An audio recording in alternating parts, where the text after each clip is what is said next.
And right now at 5, it's the weekend that brings so much joy to all of Kentuckiana as we come together for special needs children. 71 years of the WHAS Crusade for Children starts tomorrow. Hello, everybody. Thanks for joining us. I'm Doug Proffitt. And I'm Shay McAllister. Our firefighters across Kentuckiana are a vital part of the fundraising efforts, as you know, in intersections all over the area tonight. Well, WHAS 11's Christina San Juan is out right now with Shelby County Rescue and Fire. Well, Christina, we know Shelby County loves the WHAS Crusade for Children, as we've seen over the years. What are you up to? Are you in a moving fire truck? Funny you should ask, Doug. Yes, that's exactly right. Getting personally escorted by Fire Chief Sean Doty of the Shelby County Fire and Rescue Department. We're actually riding out to the roadblocks where, of course, the firefighters have been hard at work, as you guys just mentioned. Of course, the fire departments are the backbone of the WHAS Crusade for Children. So we're going to go take a look, see what's going on, and see how all of the donations have been going so far today. And what a gorgeous day, as Colleen was just talking about, for it. So sorry if it's a little bit bumpy on the camera there. It's a little bit bumpy for us. Definitely a first time for myself and photojournalist Emma Gefter. So we're going to check in here in just about 10 minutes or so and from the roadblocks near the Walmart in Shelby County. Christina, that's fantastic. Thank you so much. Now to more news right here at 5 o'clock and a story we have been following for months. Hundreds of people at Louisville's largest public housing complex are preparing to be relocated amid poor living conditions. Today, we're getting brand new information on when they're going to be moved and where they're going to go from Dosker Manor.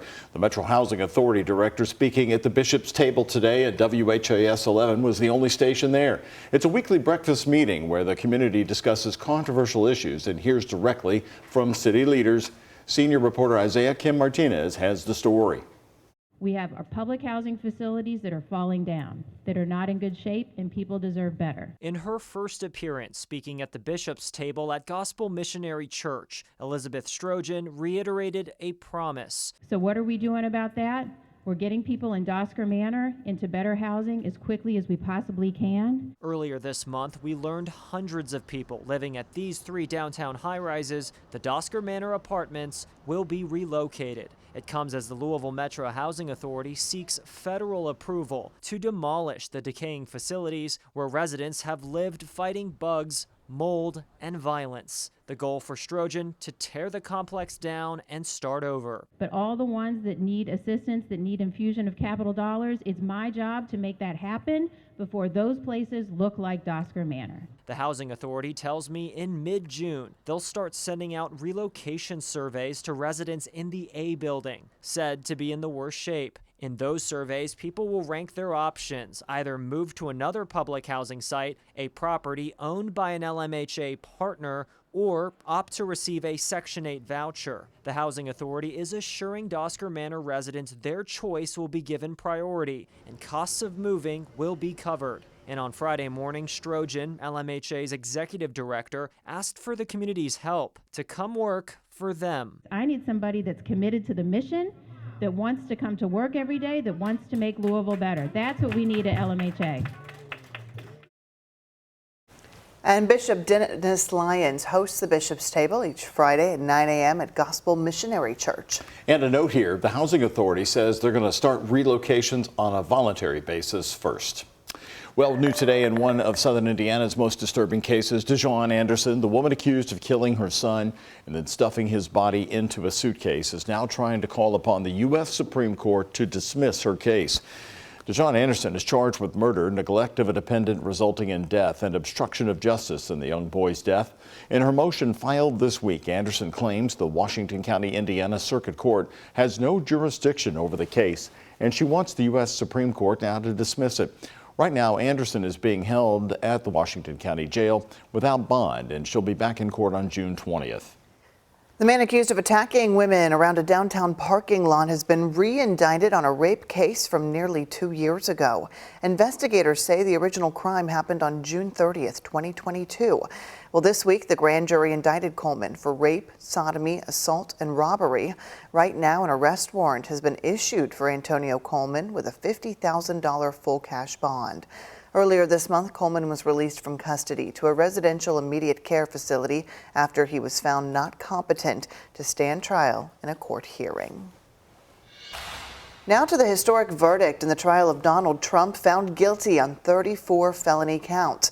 He is the first former president to be convicted in a criminal case. As you know, he's now also running for president as a felon. Donald Trump gave more comments today about his conviction and vowed to appeal. Here's ABC's Morgan Norwood with the latest from New York on what comes next.